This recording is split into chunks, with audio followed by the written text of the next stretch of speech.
Akarasisi kagiye kwinjira kagizwe n'amasibo 12, amasibo 9 y'ingabo z'u Rwanda n'amasibo 3 ya polisi y'u Rwanda.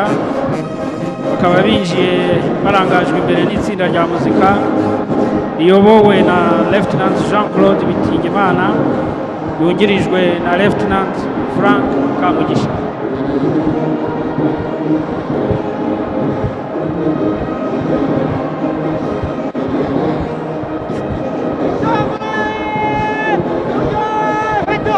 Amasibo 3 muri kano karasisi agizwe n'abari n'abategarugori ba RDF na polisi.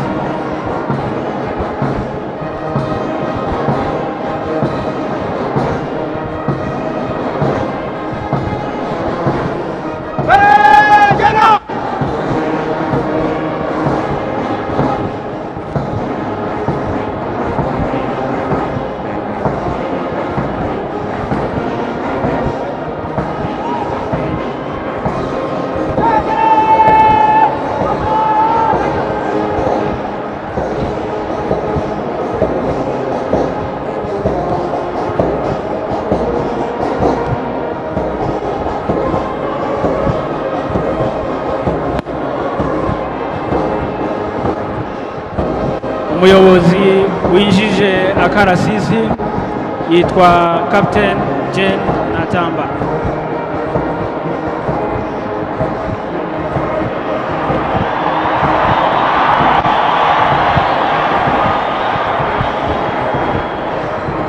Isibo ya mbere iyobowe na Lieutenant Rolion Gihozo na Lieutenant Augustin King Mudaherano.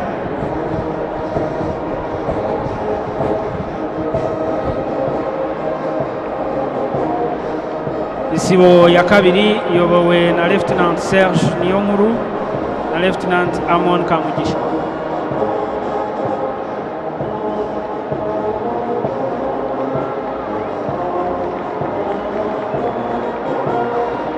Isibo ya gatatu iyobowe na Lieutenant Daniel Niyonzima na Lieutenant Eric Habiyaremye.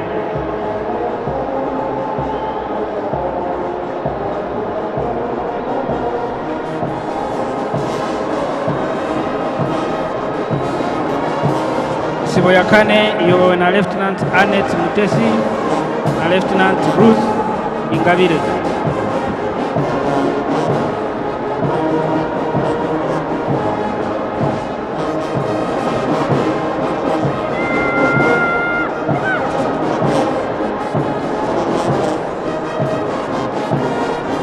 Isibo ya gatanu iyobowe na Lieutenant Delphine Ugiriwabo na Lieutenant Charlotte Butiji.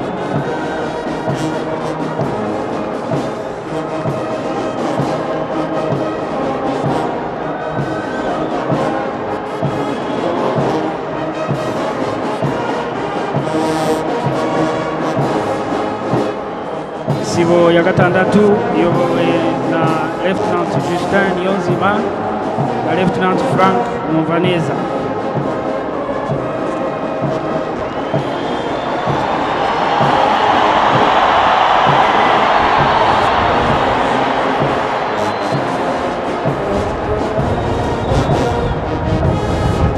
Isibo ya karindwi iyobowe na Inspector of Police Emi Motanyi na Inspector of Police David Kagaba.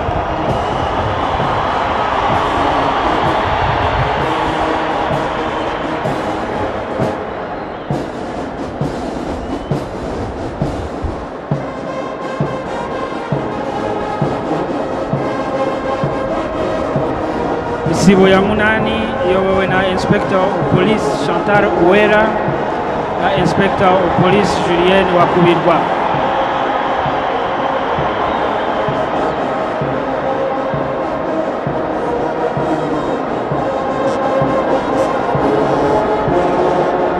isibo ya cyenda iyobowe na Inspector of Police Thomas Rwagasore na Inspector of Police Ronald Nyarwaya.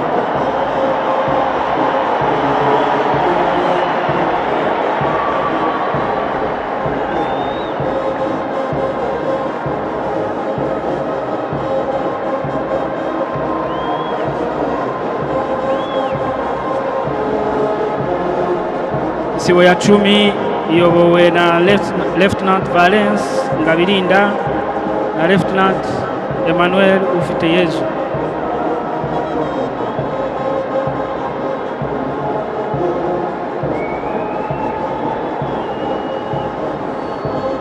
Isibo ya 11 iyobowe na Lieutenant Eric Abingabwa na Lieutenant Celestin Tuyisabe.